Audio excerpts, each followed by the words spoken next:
Hello, hello, hello. Good afternoon and welcome to yet another exciting session here at Dynamic. It is indeed another wonderful Saturday and we get to meet together to share our experiences throughout the week and to learn new things here on this platform. I would like to welcome all of you to this platform. A special mention to our HLF staff. We are very grateful for your continuous support. I would also like to welcome all our dynamites connected from different parts of the world, be it Burundi, be it Kenya, be it even in the diaspora. You are welcome. Please feel free to air out your opinions. I would like to find out how all of you guys are doing today. So please do make use of the chat box and type in how you're feeling today and what you're excited about basically for in this session. So please feel free to use the chat box and tell us how you're feeling today.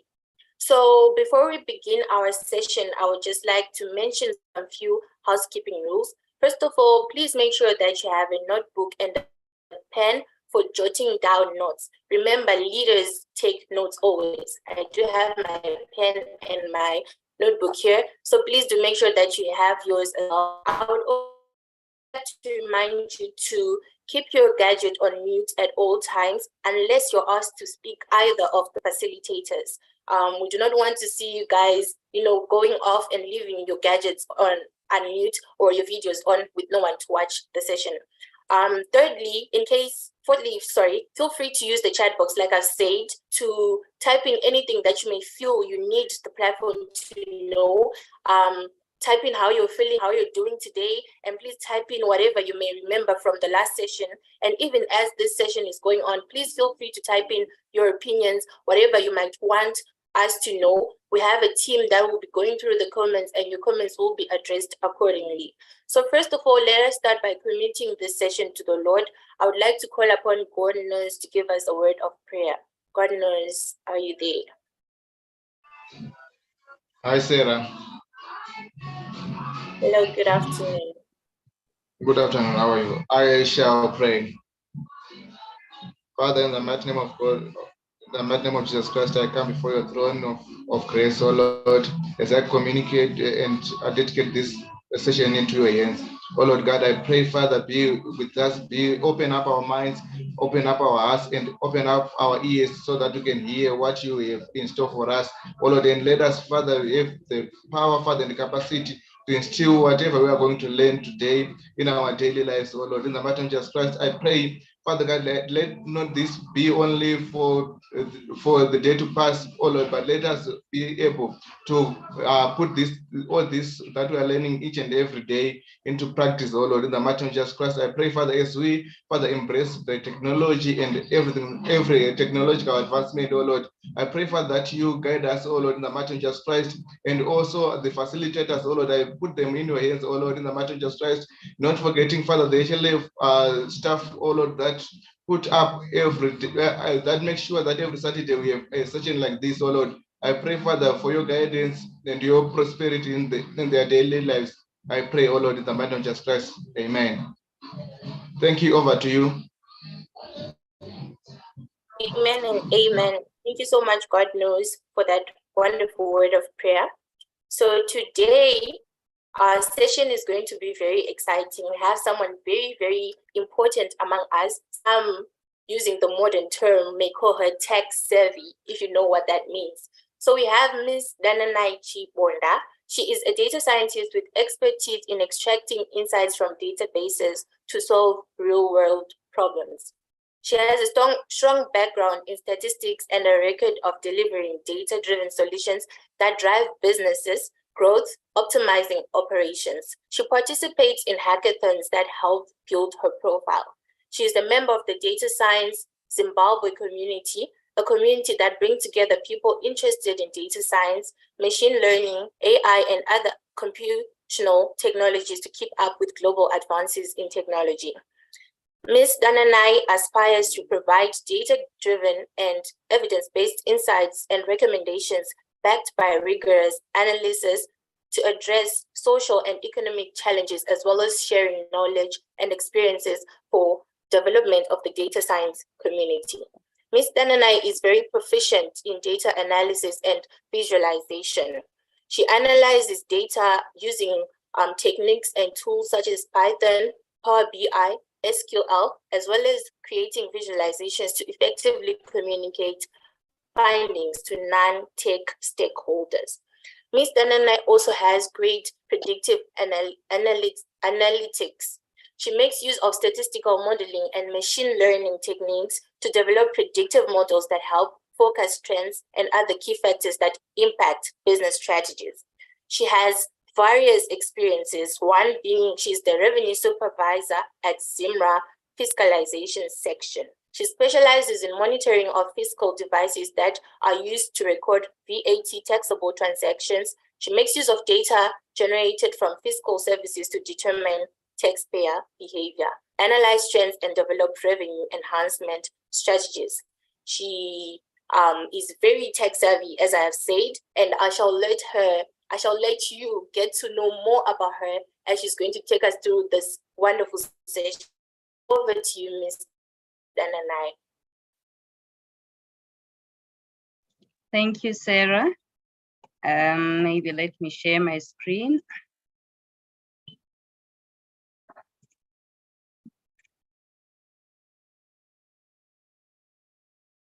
May you confirm if you can see my screen? Yes, we can. Thank you. Okay, good day, everyone. Thank you for taking part in this presentation that I'm going to take you through. And I just want to let you know that the field of artificial intelligence is quite broad, and you'd find that even as you learn, there is always something new that is always coming up. So it is up to you to take up the challenges, to take up the advances in technologies they come, and try to utilize them in your everyday life. So my presentation is going to be entitled Exploring the Magic of Artificial Intelligence. I'll just take you through a general overview of artificial intelligence, what exactly it is, what it entails, and the subfields that are in AI, and also the advantages of AI, disadvantages of AI, how to learn AI, and maybe a brief view of the future of artificial intelligence. So one may ask, what exactly is artificial intelligence? So artificial intelligence is these are systems that can perform tasks that would normally require human intelligence. So in other ways, with artificial intelligence, we are just training machines to learn things that otherwise would be done by human beings. For example, understanding the natural languages, and recognizing patterns, and then making decisions, learning from the experience that they would have been taught. So in simple terms, you are just teaching a computer to do the things that would normally be done by a human being, or that would normally require human intelligence to be done. So one may ask, how exactly does AI work? So AI uses big data algorithms. So these big data algorithms, these are like rules for computers. These they learn from data and experience and the knowledge that they have to perform specific tasks. So AI, it works on things that would have been given to it. So it can be given a lot of data to train patterns, to train if they are languages, they can train the languages as it would have been, as it would be spoken, and it can also recognize patterns even in the in terms of patterns that would be available, or it can also analyze images.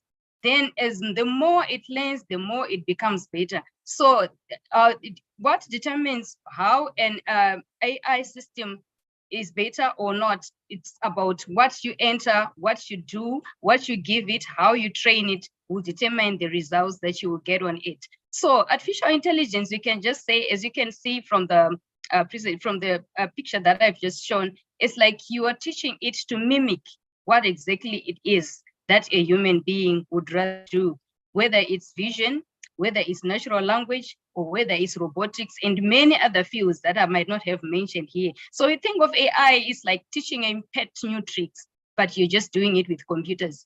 Think of how you teach your dog, how you train your dog to pot, how you teach your dog to use the pot, how you teach your dog the time to eat. So the more you teach it, the more it learns, and the more it gets to understand what exactly it is supposed to do. So that's the same thing that happens with AI. You teach, you train, you train, you train. And if you see that the results are not coming out the way you want them, you go back, you look at your data, you look at the models that you have been developing, you look at the way in which you had developed your programs, and then you try to make improvements, then you look at the results, you go back again. So it's like a cycle that you'll be carrying out over and over again as we try to improve our systems and as we try to find solutions to the problems that we face. Then, what exactly are the types of AI? So AI can be grouped into 3 types. The first type is what we call artificial narrow intelligence.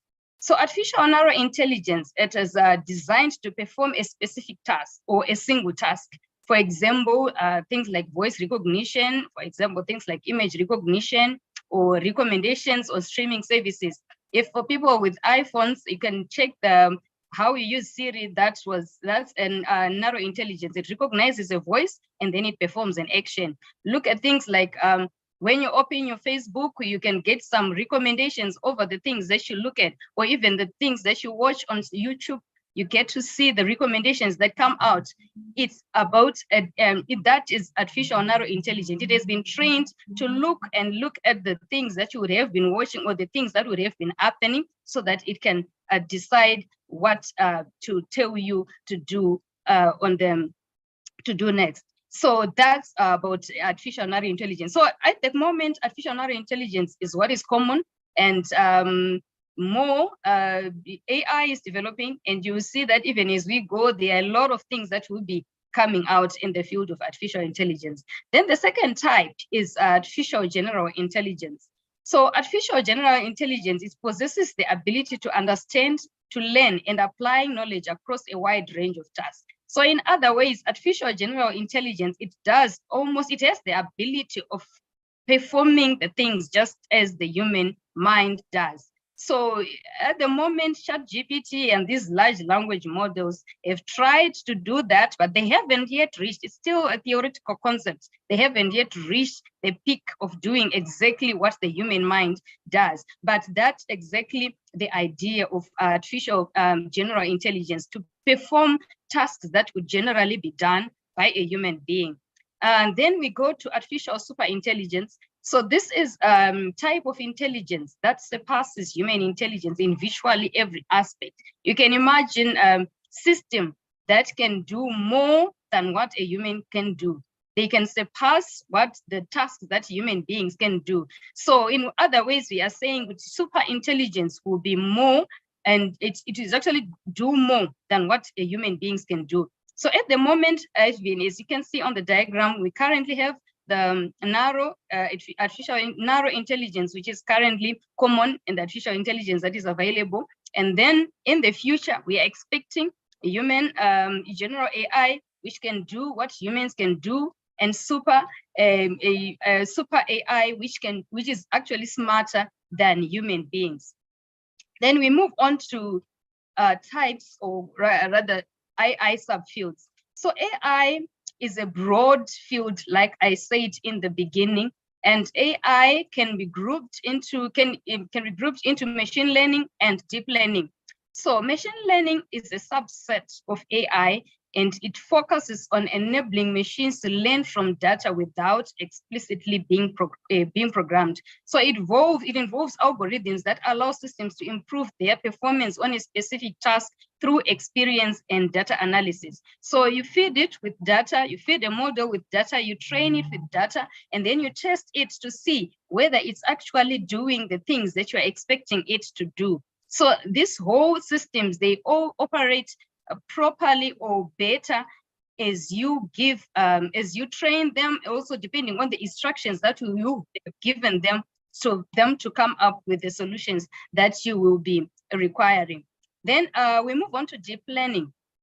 So deep learning is a subset of machine learning, but deep learning now, it utilizes artificial neural networks with multiple layers to process complex patterns. So you'd see that deep learning, it can deal with patterns that are more difficult that cannot be dealt with machine learning because they are so complex. You can think of things like self-driving cars, or things like speech recognition, or things like ChatGPT.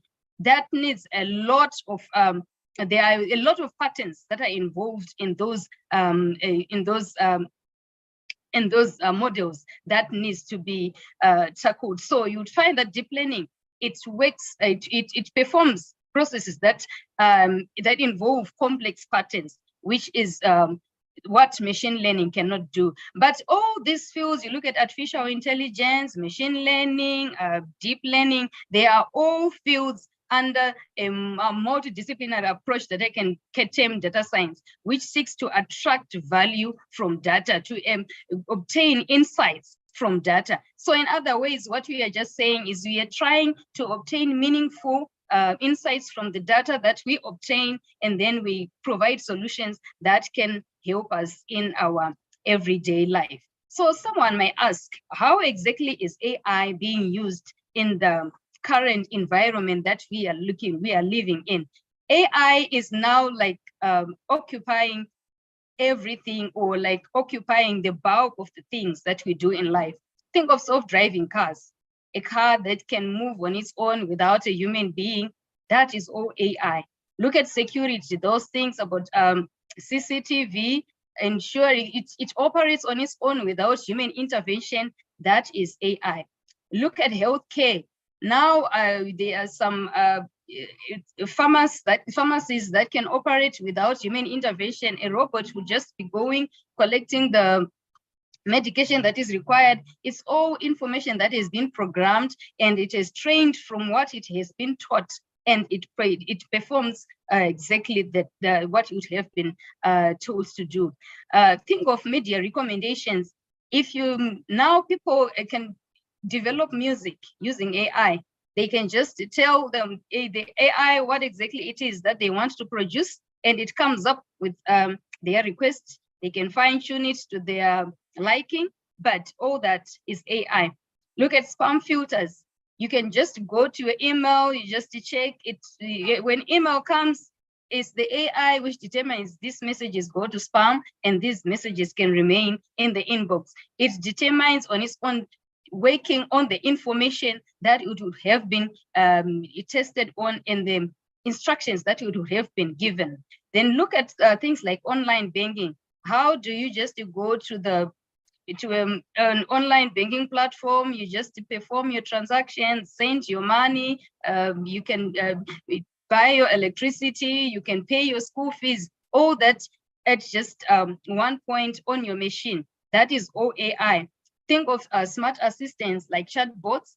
How do those things come out? That is all AI. Think of things like manufacturing. There are so many companies that are developing to make use of these AI technologies. Look at robots that can actually create things like cars. They are being built by AI. So AI is in every day. It's in our life, and we use it every day. Right now, you open your Facebook, you just checking your messages, recommendations will just be coming. That is all AI. So think even of when you are using this ChatGPT, you just enter the information that you want, you just enter your request, and then things come out. It gives you even more recommendations, and then that's exactly what is happening in the field of AI. So this field is one that we can never run away from, because it's upon us, and we just need to embrace it and know how to use it, so to the benefit of us, to the benefit of our production, to the benefit even of the things that we do, but it is here to stay. So now, what are the advantages of artificial intelligence? Artificial intelligence, it has quite a number of advantages. It also has quite a number of disadvantages. But like I was saying before, these technologies, as they come, they help us, and it's about what we do with them that determines whether they are going to be good to us or whether they're going to harm us. Just think of what you do when you go on Facebook. What is it that you look at?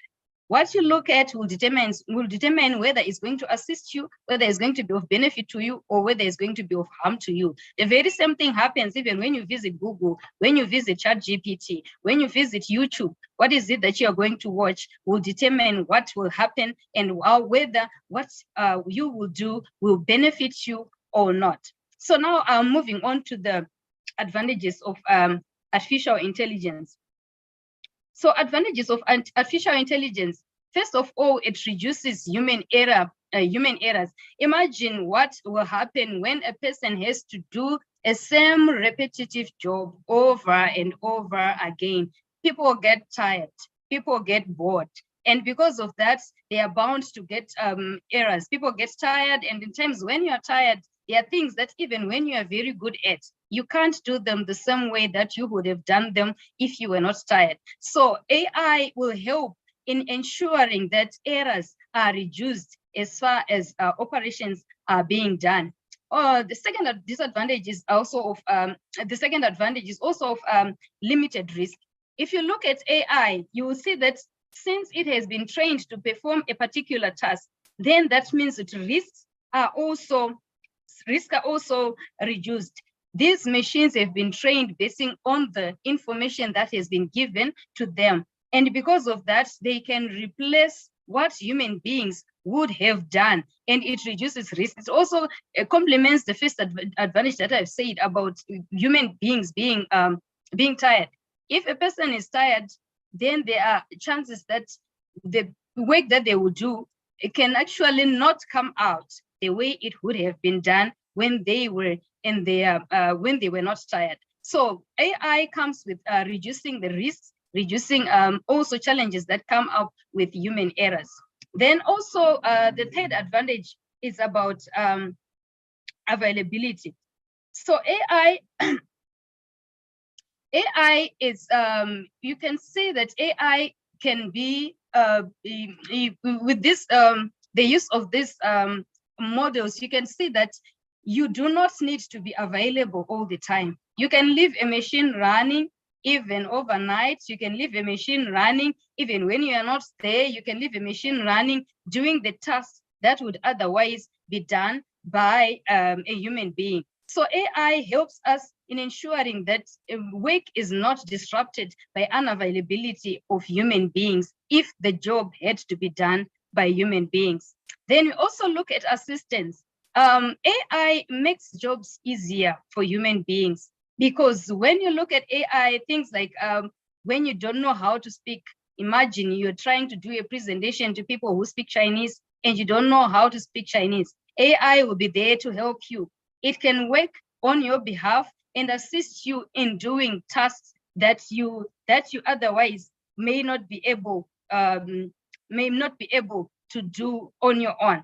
Then we also look at AI being efficient in doing efficient or repetitive tasks.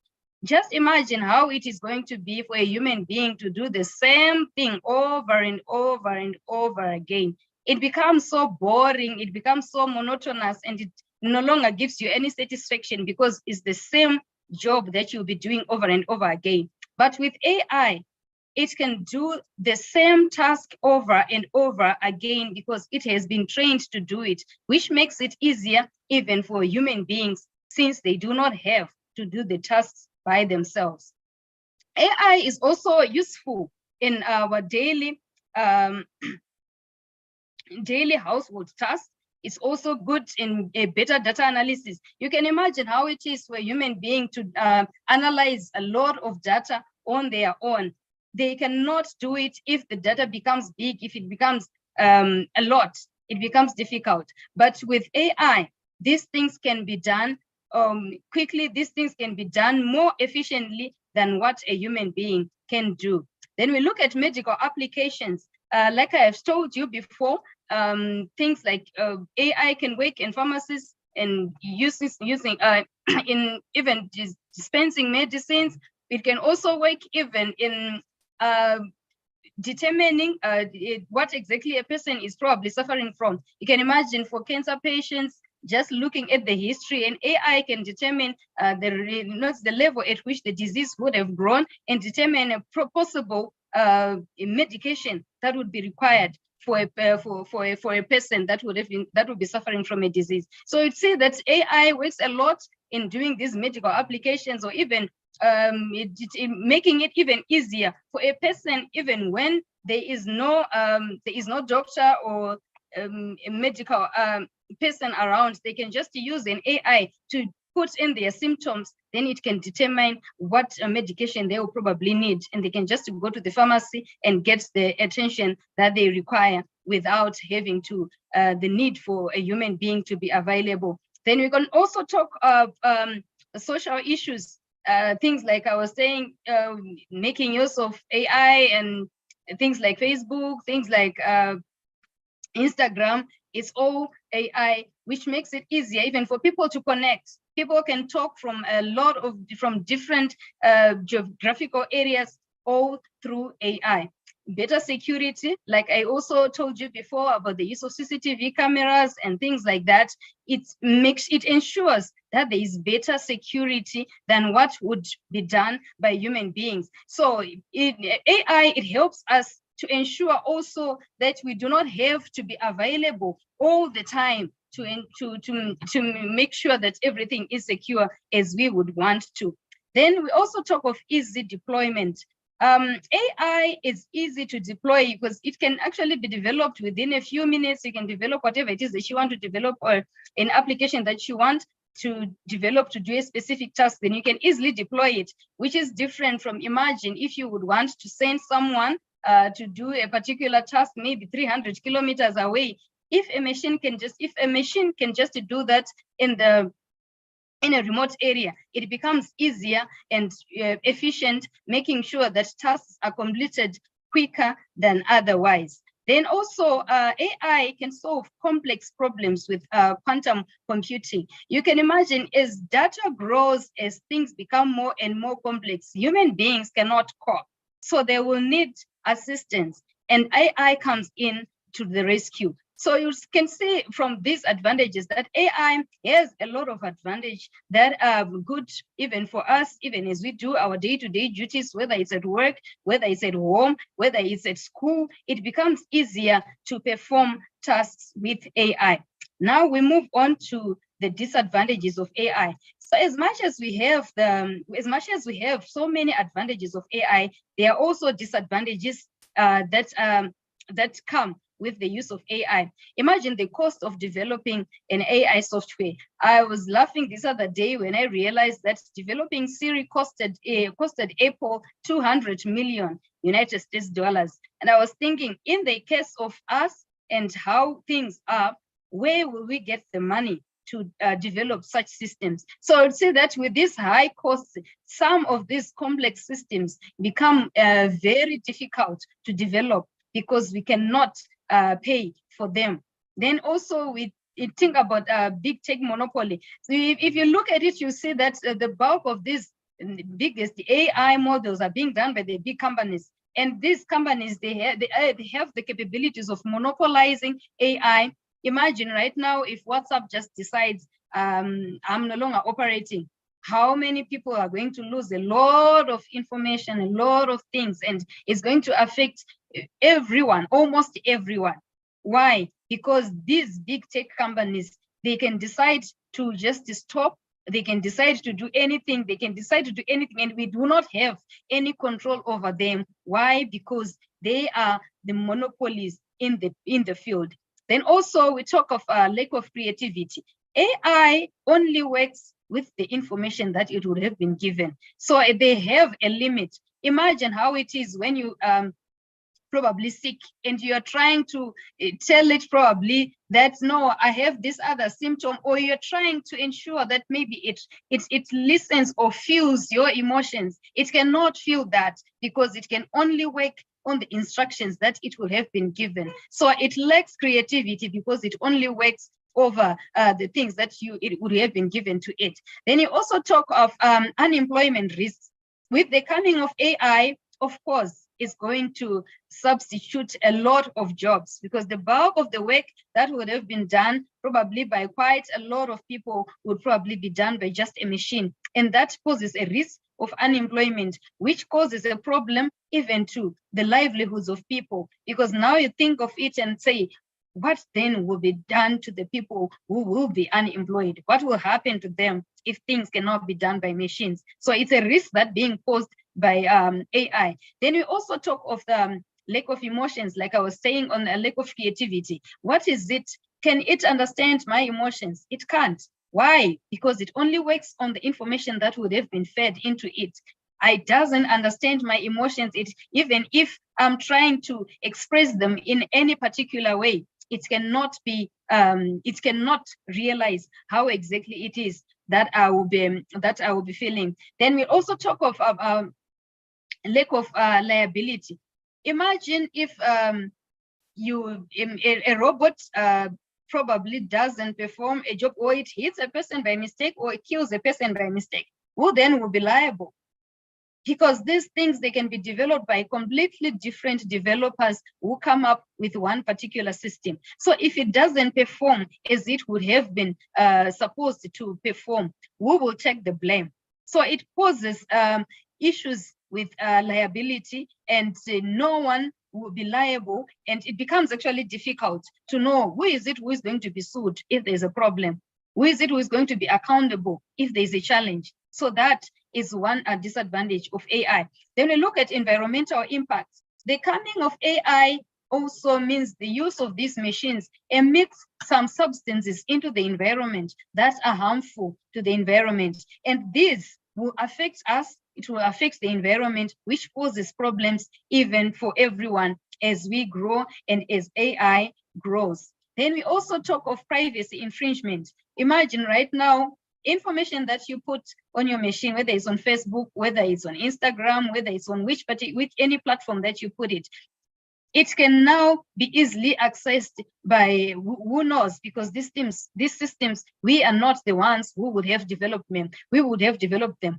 It had also be used. There are some companies who are actually using these AI systems to try and get information about people without their knowledge. So it infringes people's privacy, because they can access, AI systems can access those systems. Even when you talk of putting passwords, it's not enough, because even with a password, those things can still be cracked and privacy is infringed. Then also we talk of lack of improvement. So with AI, like I was saying, it only works on the information that would have been given to it. For it to change what it is doing, it's after it has been fed in with new data, new information, it has been trained again, then it can perform a different task. It cannot reason to improve from what it has just been given. It cannot reason to be better from what has been instructed to do. It can only operate given the instructions that you have been trained to do, and that's all it can do. Then we can also talk of ethical issues. Ethical issues, you're talking of things like it doesn't understand how a person feels. It doesn't understand how whatever it is that it does, whether it will harm a person or it won't harm a person. So AI comes with a lot of advantages, but it also comes with a lot of disadvantages. So it is up to us to determine what exactly it is that we can do for AI to be beneficial for us, and also to reduce some of this harm that it poses to the environment and to us in general. So how can we learn AI? So AI, it can be learned in various ways, but generally a person will probably need basic mathematics, and with basic mathematics, things like calculus, just to understand how these patterns come in. It's all about basic mathematics. Then you also need basic statistics, things like hypothesis testing, statistical modeling, and things like that.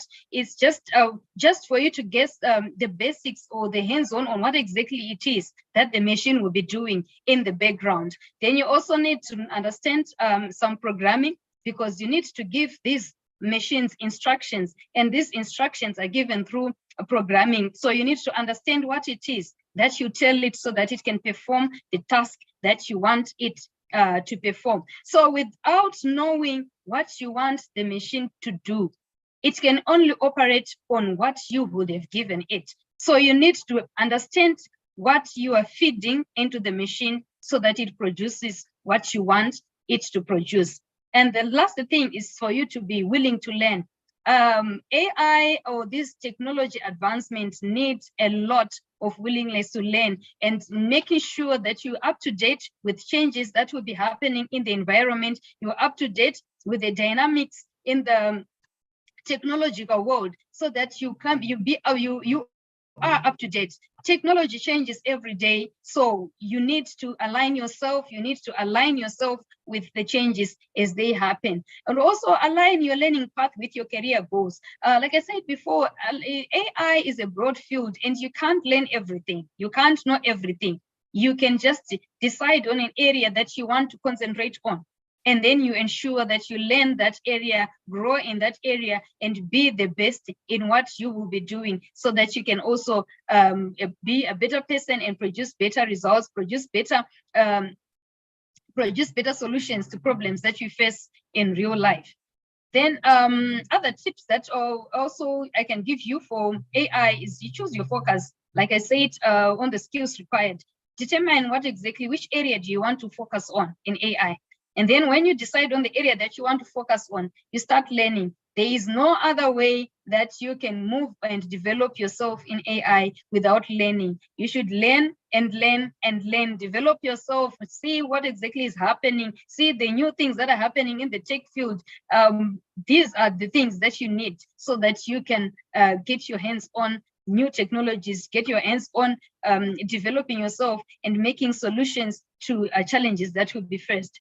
And then you also need to apply your skills to project. I'm sure as the person who was talking about my profile, she spoke about hackathons. Sometimes you find that it's difficult for you to get a job that really does what you are learning or the things that you really want to do. So you can take part in these hackathons or take part in projects that are aligned or related to the area that you are focusing on. So the more you learn, the more you apply your skills, that's the more you begin to see the bigger picture. The more you begin to see opportunities coming in, because this field is all about knowing what you do rather than the qualifications that you have. You need to understand how things are done. You need to understand what to do given situations that are completely different, even in that particular area that you are focusing on. Then the other thing also is about joining a community of people, of like-minded people who help you develop yourself. I believe this field is very broad.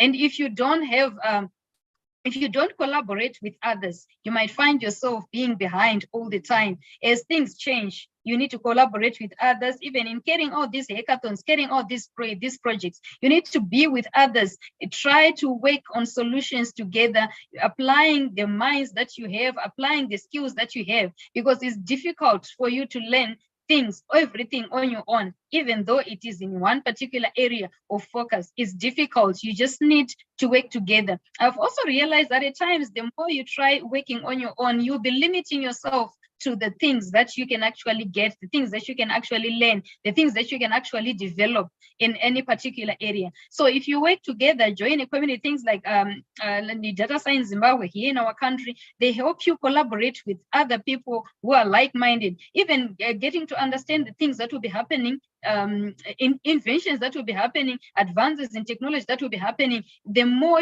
you collaborate with others, the more you get to understand those changes, the more you get to understand where you will see how you can be better in what you are doing, even as you go. Then keep iterating, don't relax. If you know something, don't think you know everything. If you excel at one thing, if you excel at a project, don't think you have reached your peak. You just need to continue learning. You need to keep iterating. There are some things that would have worked yesterday, but today they don't work. There are some things that will work tomorrow that will probably feel like they will never work, but tomorrow they will work. So you need to continue revisiting the things that you have learned, revisiting the projects that you have done, and keep checking, seeing the advances that will be happening even in the technology field, so that you can find yourself relevant all the time. Then we look at the future of AI. So as we go, as we move, as technology moves, as you can see on your own, AI will become more and more sophisticated, and these applications can be more and more diverse. So it's up to you to see how you can make it work for the things that you want it to work. So you need to learn continuously, you need to adapt to changes and stay AI literate in the future. So the future of AI literacy is dynamic, it's expansive, and it's crucial for our collective future. We need to embrace it responsibly. We need to embrace it ethically. As you can see, as I told you before, there are so many advantages, there are so many disadvantages. Right now, think about how can we now deal with the disadvantages that we are facing. If you cannot handle our emotions, now think, what can you do? What can you do to make it better? What can you do to make it better? That's what we want. Some are using it to harm people. What can you do to make it better for the lives of people? What can you do depending on the area that you have chosen? Always think outside the box and think of the things that you can do to make AI better for the life that you live and the things that you want to do. So the journey of AI is not a destination. It is a continuous path of learning and exploration. You will have to learn and learn and learn. You will have to become better and better and better for it to be beneficial to you. So it's just our imagination which can limit us. But if we think and explore and learn, practice, collaborate with others, joining others, carrying out projects, we will become better and better in the field of artificial intelligence. So I love the quote by Alvin Toffler, which says that the illiterate of the 21st century will not be those who cannot read and write, like what some people believe, but it is those that who cannot learn, those who cannot unlearn, and those who cannot relearn. How many things have you learned in primary that are no longer relevant even to you right now? There are things that you just need to understand. Yes, at that particular time, they were relevant, but now they are no longer relevant. You need to unlearn them. There are things that you need to learn. What exactly is it that's happening in the technological field? What exactly is it that's happening? Which inventions are being done?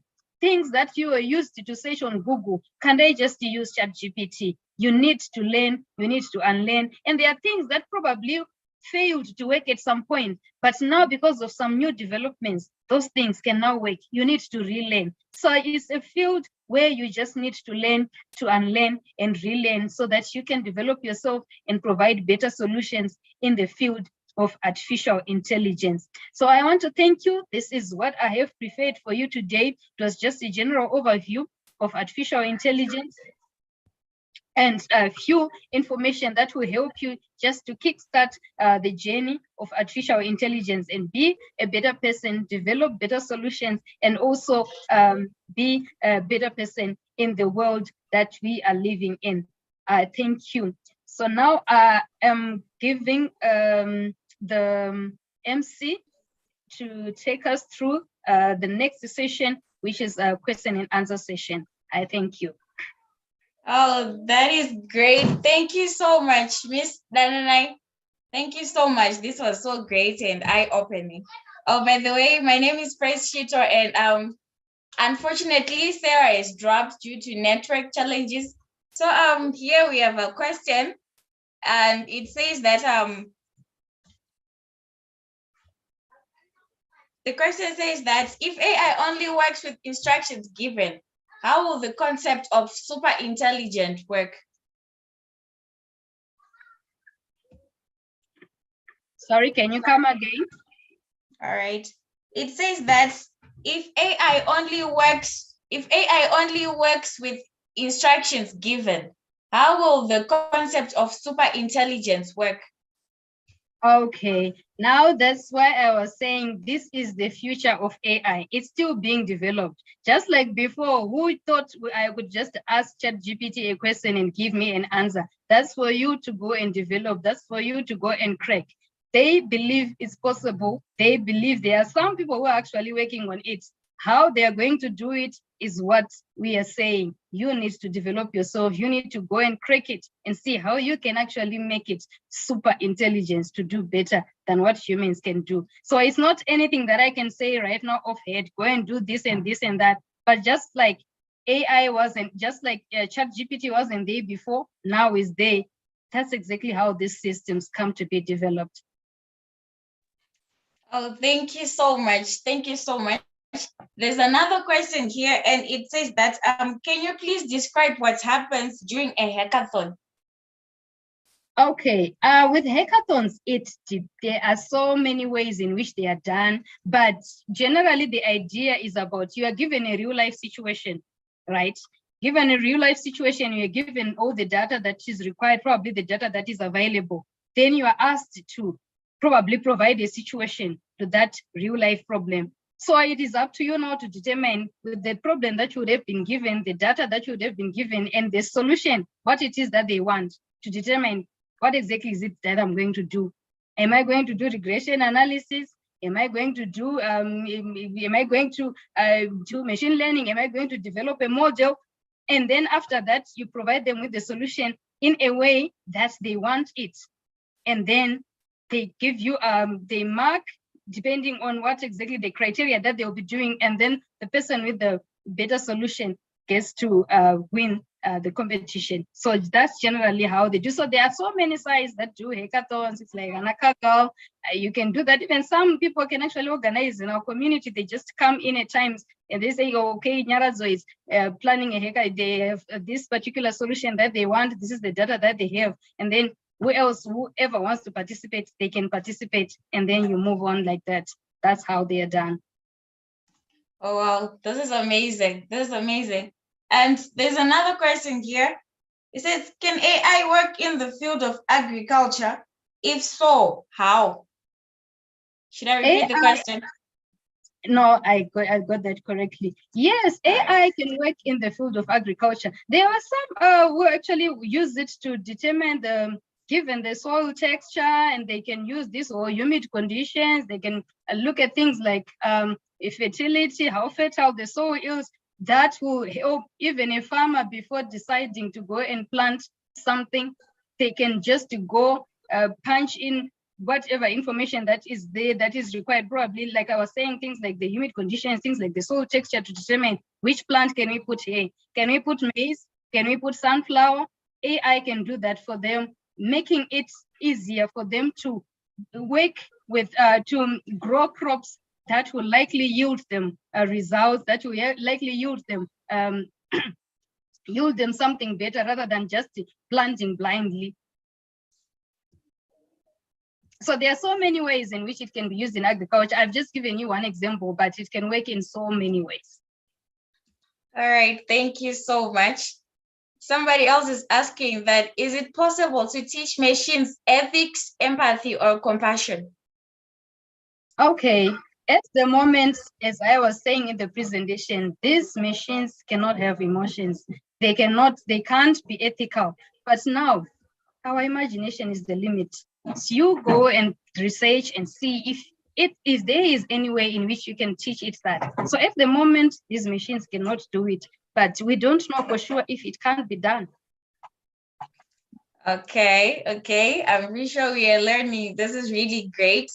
And the other question says that, what happens when a program that can rewrite its own code diverges from the intentions of its creator to achieve its goal? Sorry, can you come up on the question again? What happens when a program that can rewrite its own code diverges from the intentions of its creator to achieve its goal? Those are some of the challenges that we face with developing these models. Like someone who was also the question that you were asking on super intelligence, we don't know for sure what our imagination can take us to.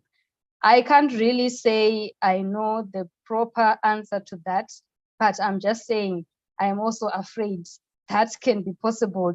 Looking at how people are developing these systems, sometimes you wonder, what if these things actually outmind us and we fail to control them? I really don't know what can happen, but I'm just saying those are some of the possibilities. What can we do?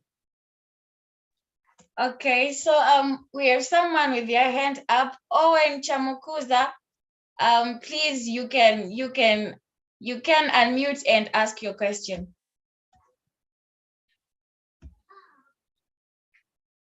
Owen, please, you are free to unmute. Oh, all right. Yes, my name is Owen Chamukuza. I really have a question. You were talking about artificial intelligence, saying that this is the direction where the world is going. So my question is that with Generation Z coming, is there a way in which our young brothers in elementary school can be taught, can be acquainted with technology so that they will grow up in sync with where the world is going? This is my question. How can we capture the coming generation to be to be well versed with this kind of technology? I can't say I have a definite answer to that, but I believe we should catch them young. We should teach them the pros and cons of these technologies as they come, so that they grow up knowing the pros, knowing the cons, knowing how it can develop them, knowing how it can be useful to them. Because honestly speaking, there is no way we can say they can never be involved with AI. They will be involved because it's there. Even if you say you can't use it, you can't teach them at home, even if you can't teach them anyway, they will go to school, they'll meet their friends, and those people are using these systems. So we just have to catch them young, teach them even as they grow, teach them even as they start to understand what exactly will be going on. We teach them and ensure that they understand both the pros and the cons, so that they will know what to do as they use the systems.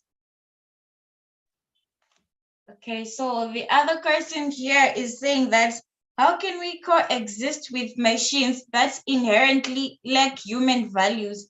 What values should we embed in AI? Can you come again? Okay. How can we coexist with machines that inherently lack human values? What values should we embed in AI? Okay, my thinking is that, like I said, AI, these machines, they work on what they have been given. So it's about how you develop your programs and how you develop the instructions that you give them that determine whether you are going to coexist with them or not. It's just unfortunate that we are living in a world where people are they have too many, or I can say people do these things for different reasons. Some people, they actually do it so that they can gain something out of it, or they can cause harm from it. But it's now up to us to determine how we can develop programs that will make the machines do things, that will ensure that they have a limit to the things that they do, rather than making it difficult for us to stay with them. It's just unfortunate that we have different thoughts, we have different ideas when it comes to what we want these things to do for us. But we just need to know and understand and give these machines the instructions that will help them make work better for us, make lives better for us, rather than difficult for us. But I cannot say how we can coexist. It's just about how we develop these things, what they do. Let's give them instructions so that they can have a limit to the things that they can do, so that you can coexist with them just as we coexist with each other. All right, we have another hand up here. Laura Grace, please, you are free to unmute and ask your question. Laura Grace, please do come through. Yeah. Good afternoon. I hope you can hear me. Yes, we can hear you loud and clear. I just want to say thank you for taking us to the lesson in the module on AI. My question is, how do we set the boundaries and how do we draw the line to make sure that AI does not come and curb how we think as youth, as teenagers, as students, and not manipulate it, mostly when it comes to exams, research, and where do we draw the boundaries of, can AI even go through plagiarism, so that we just know that this was done by AI and this was done by the human mind, to prevent laziness and to just encourage thinking as humans, so that we both develop with the technology in hand. Thank you. Okay, as far as plagiarism is concerned, I hear there are systems that are being developed to check whether something has been taken from these languages or not, so that plagiarism can be reduced. I haven't yet gotten my hands on anything that has been developed so far, but it's something that I'm told it's in the making to ensure that people can just not go and do all their researches on ChatGPT and they come up with that thing and we use it like that, like you're saying, it promotes laziness. Then on the issue of setting boundaries, my thinking is that these things can only be controlled when rules are actually set, whether it's at the government level, whether it is in the where boundaries can be set to ensure that even if you are developing systems, the systems shouldn't go this far, or your systems shouldn't go to this extent. My thinking is that it's only through the law that can actually put a limit or a boundary to the things that can be developed and what they can do and what they cannot do. Okay, so we have another hand up from Umali Matemba. You are free to unmute and ask your question. Hello, Umali.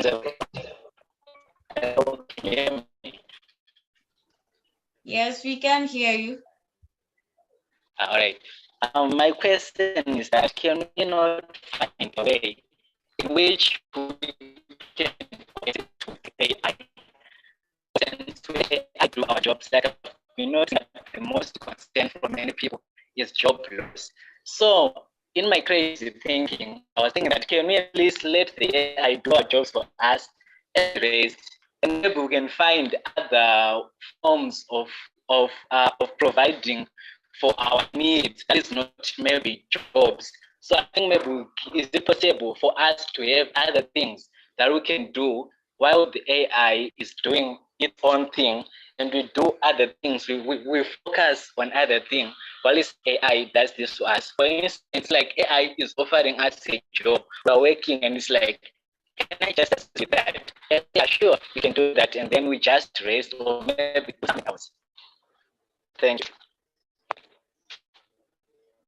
Sorry, I didn't hear his question correctly. He was breaking. Maybe you can come up again. Right. I was saying that I've noticed that the most concern with people about artificial intelligence is job loss. So I'm saying that it's possible that we just let AI do the job for us, since it's somehow helping us in not doing much of the work. Just let it do the job. What we focus on other things to do, and maybe because like the most concern about jobs with people is maybe find money to cater for our needs. So my question is that can we at least have other forms of life that can help us to fulfill those needs, and we just let AI do whatever it's doing? Unfortunately, it's not the things that we think about that will always happen. Someone is actually fighting. Imagine a person who employs 5,000 people and they know that if they can just have a machine doing this thing, they will cut off their costs probably by 90%.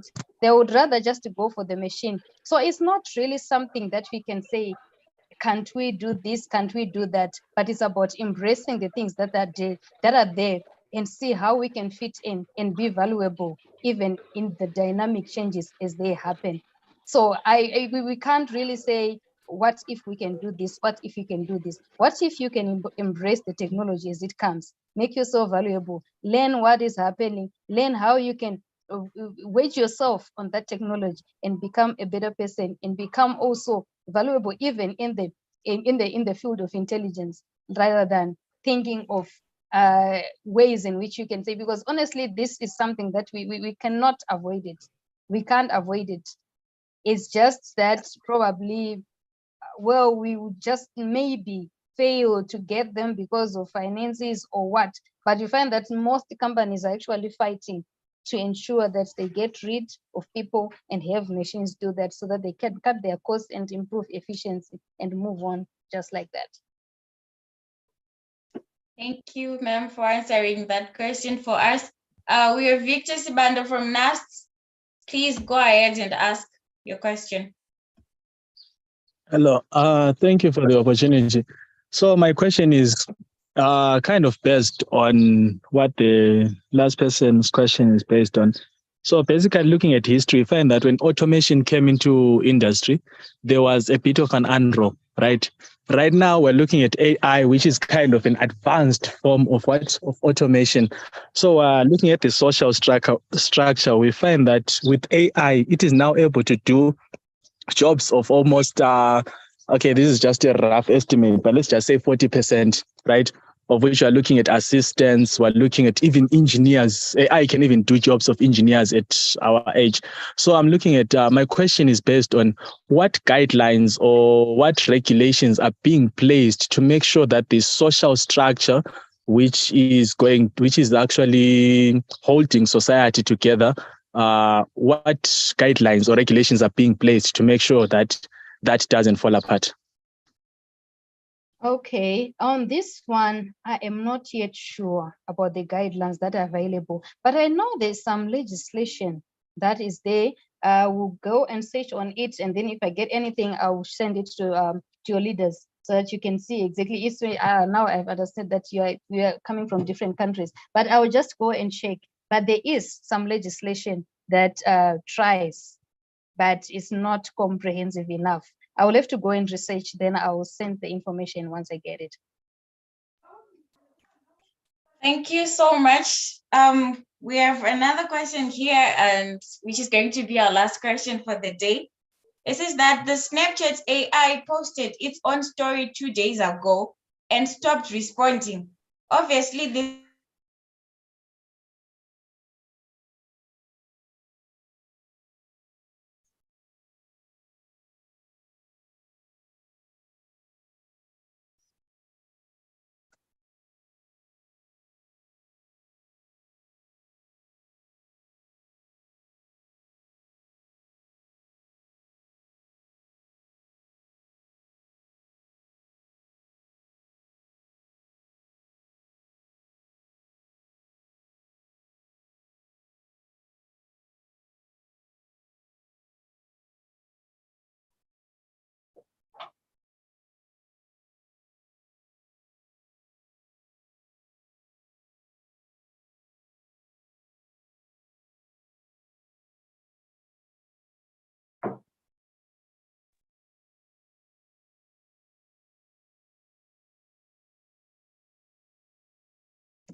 Sorry, I think we've lost our MC. Okay, I think I'm just gonna ask the question. The question was, sorry, just hold on. Okay, the question was, the Snapchat AI posted its own story 2 days ago and stopped responding. Obviously, this is not something that was programmed into it. Can we expect more of these instances in the future, like rogue AI? Oh, I'm not really sure, but I'm just saying, I can't say it's not possible. It's very possible because we don't really know who is developing what. We don't know who is doing what. So I don't really know, but I think that's where we go back to those ethical considerations and also try to look at probably any guidelines that would have been, that are being put in place.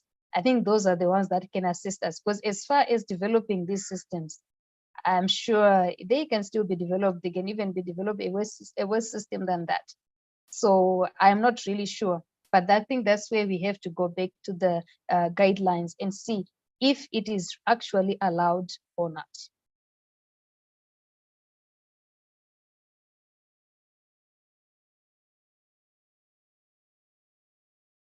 Great, thank you so much, Ms. Dananai Chibunda. Thank you for being with us in the session. Thank you, Dynamites, for joining. We are so grateful for you to come and spend time with us. You'll be back with us next week, and we're excited for that.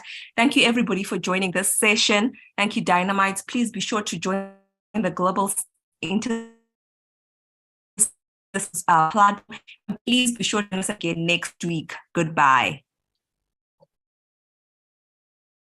Thank you. Goodbye.